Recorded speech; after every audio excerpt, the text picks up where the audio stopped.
Paramecia. Paramecia are part of a group of organisms known as ciliates. As the name suggests, their bodies are covered in cilia, or short, hairy protrusions. These cilia are essential for movement of Paramecia. As these structures wipe back and forth in the aquatic environment, they propel the organisms through its surroundings. Paramecia have been known to move forward at a rate of 2 mm per second. Cilia also aid in feeding by pushing food into a rudimentary mouth opening known as the oral groove. Paramecia feed primarily on bacteria, but are known to eat yeasts, unicellular algae, and even some non-living substances, such as milk powder, starch, and powdered charcoal.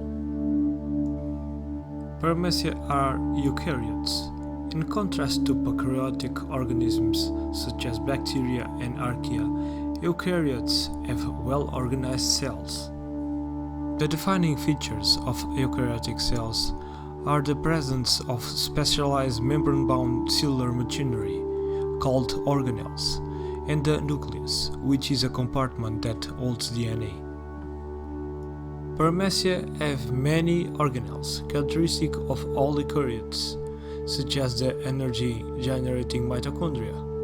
However, this organism also contains some unique organelles. Under an external covering called the pellicle is a layer of somewhat firm cytoplasm called the ectoplasm. This region consists of spindle-shaped organelles, known as trichocysts. When they discharge their contents, they become long, thin, and spiky. The exact function of trichocysts is not quite clear, though a popular theory is that they are important for defense against predators.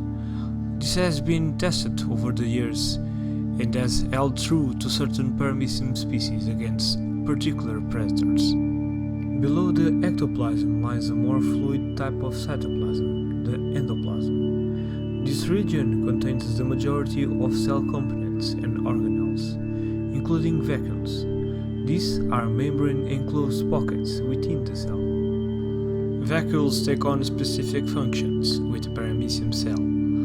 Food vacuoles encapsulate food consumed by the Paramecium. They then fuse with organelles called lysosomes, whose enzymes break apart food molecules and conduct a form of digestion. Contractile vacuoles are responsible for osmoregulation, or the discharge of excess water from the cell. Depending on the species, water is fed into the contractile vacuoles via canals or by smaller water-carrying vacuoles. When the contractile vacuole collapses, this excess water leaves the Paramecium body through a pore in the pellicle. Perhaps the most unusual characteristic of Paramecia is their nuclei.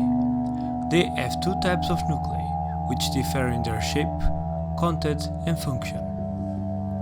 The two types of nuclei are the micronucleus and the macronucleus. The micronucleus is diploid, that is, it contains two copies of each Paramecium chromosome. It's the DNA that is passed from one generation to another during sexual reproduction. On the other hand, the macronucleus contains a subset of DNA from the micronucleus. According to Forney, it's the transcriptionally active nucleus, and the one that is used during protein synthesis. The macronucleus is polyploid, or contains multiple copies of each chromosome, sometimes up to 800 copies.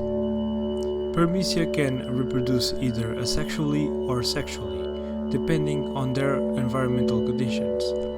Asexual reproduction takes place when ample nutrients are available, while sexual reproduction takes place under conditions of starvation. In addition to this, Paramecia can undergo autogamy, or self-fertilization, under conditions of prolonged starvation. This was a small video with some facts and footage of Paramecia. I hope to be able to do more content like this in the future and with different organisms. I hope you enjoyed and stay tuned for more.